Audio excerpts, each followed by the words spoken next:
Hello students, आज हम solve करने वाले हैं प्रैक्टिस सेट 29।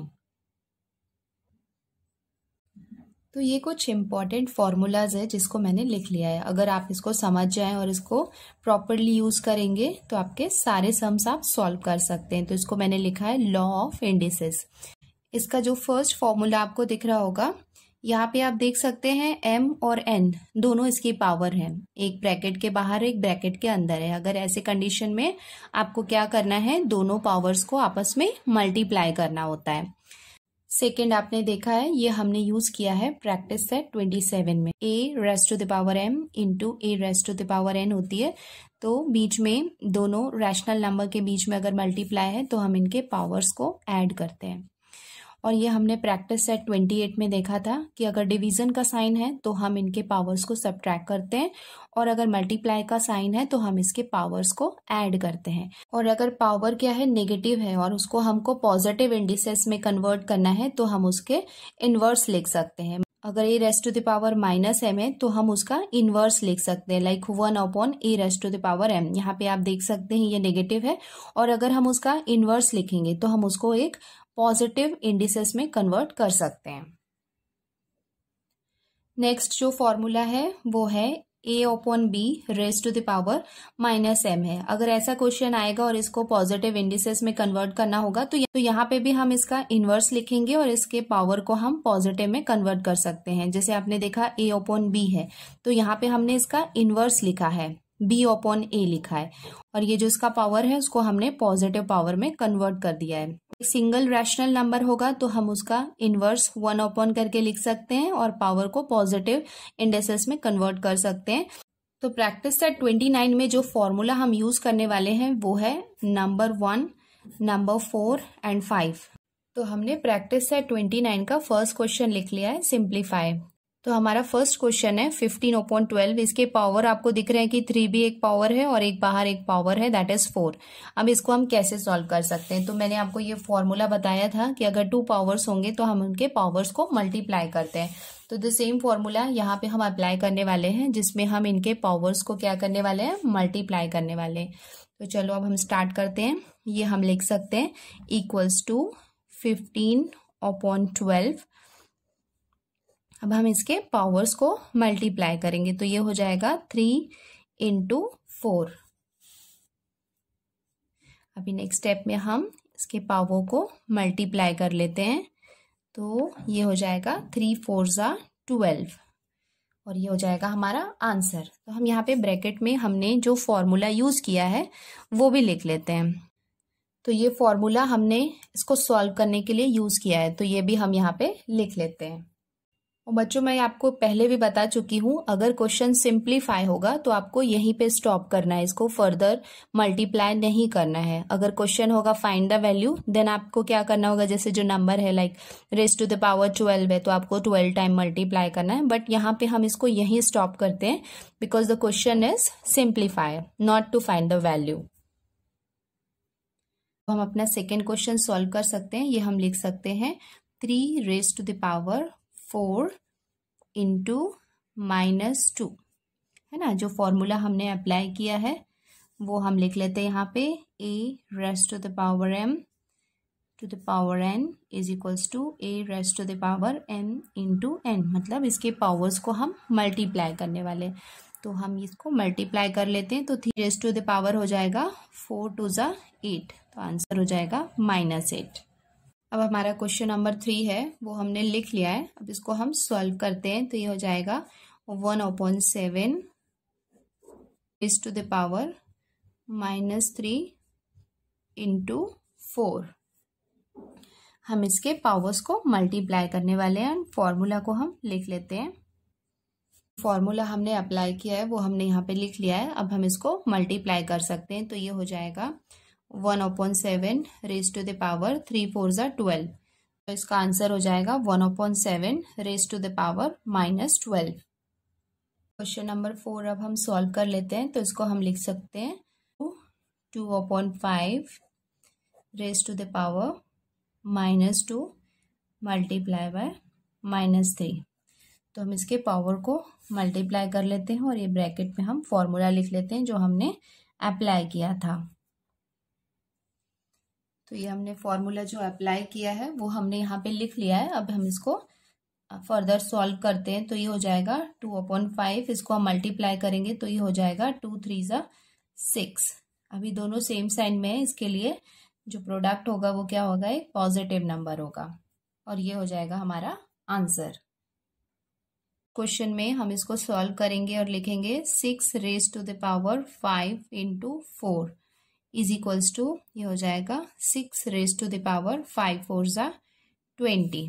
और यहाँ पे जो फॉर्मूला हमने यूज किया है वो हम लिख लेते हैं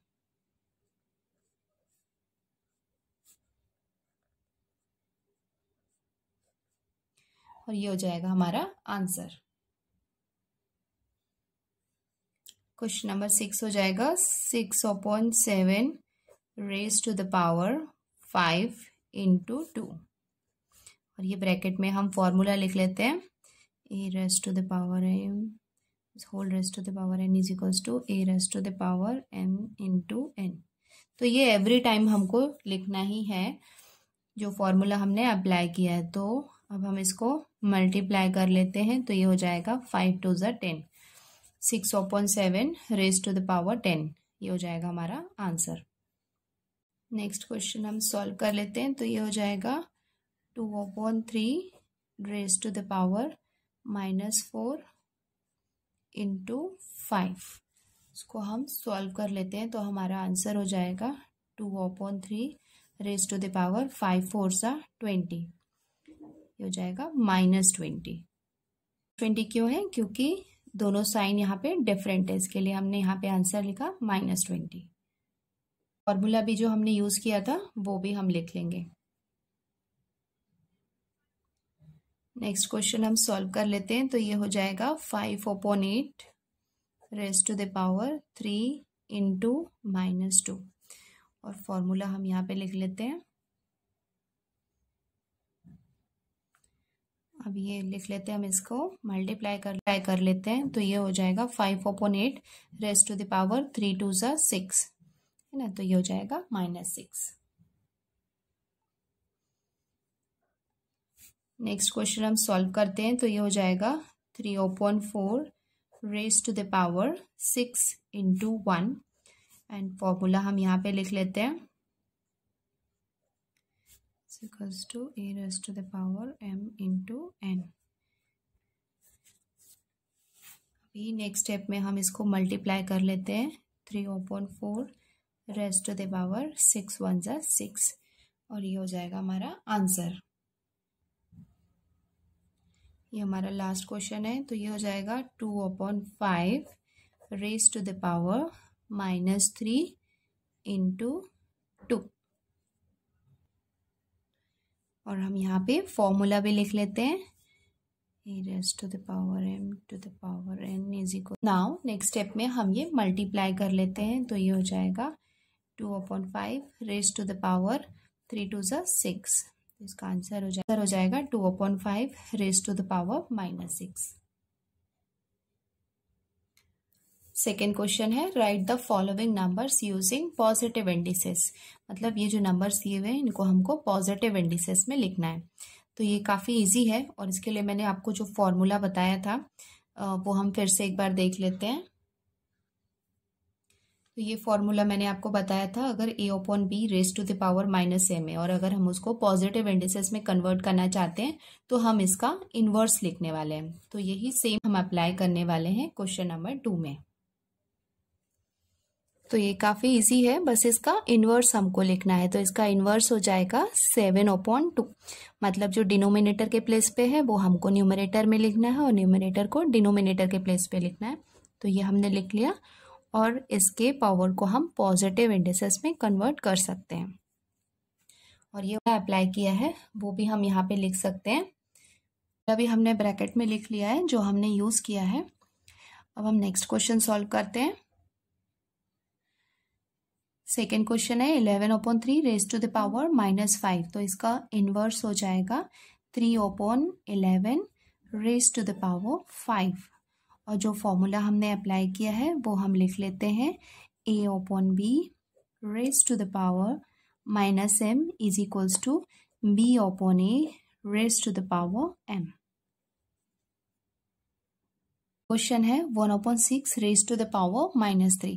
तो हम इसका इन्वर्स लिख लेते हैं। तो ये हो जाएगा 6/1 रेज टू द पावर 3। और हमने जो फॉर्मूला अप्लाई किया है वो भी हम लिख लेते हैं, बिकॉज है कि 6/1 का मतलब 6 होता है, तो इसको हम लिख सकते हैं 6 रेज टू द पावर 3 और ये हो जाएगा हमारा आंसर। हमारा नेक्स्ट क्वेश्चन है y raise to the power -4। अभी यहाँ पे सॉल्व कर सकते हैं। इसमें मैंने आपको ये फॉर्मूला बताया था, अगर e raise to the power -m है तो उसका इन्वर्स हम 1/पावर विद द पॉजिटिव इंडिसेस। तो सेम थिंग हम यहाँ पे करने वाले हैं। तो इसको हम लिख सकते हैं, इसका इंडिसेस हम लिख सकते हैं 1/y raise to the power 4। और जो फॉर्मूला हमने अप्लाई किया है वो हम यहाँ पे लिख लेते हैं।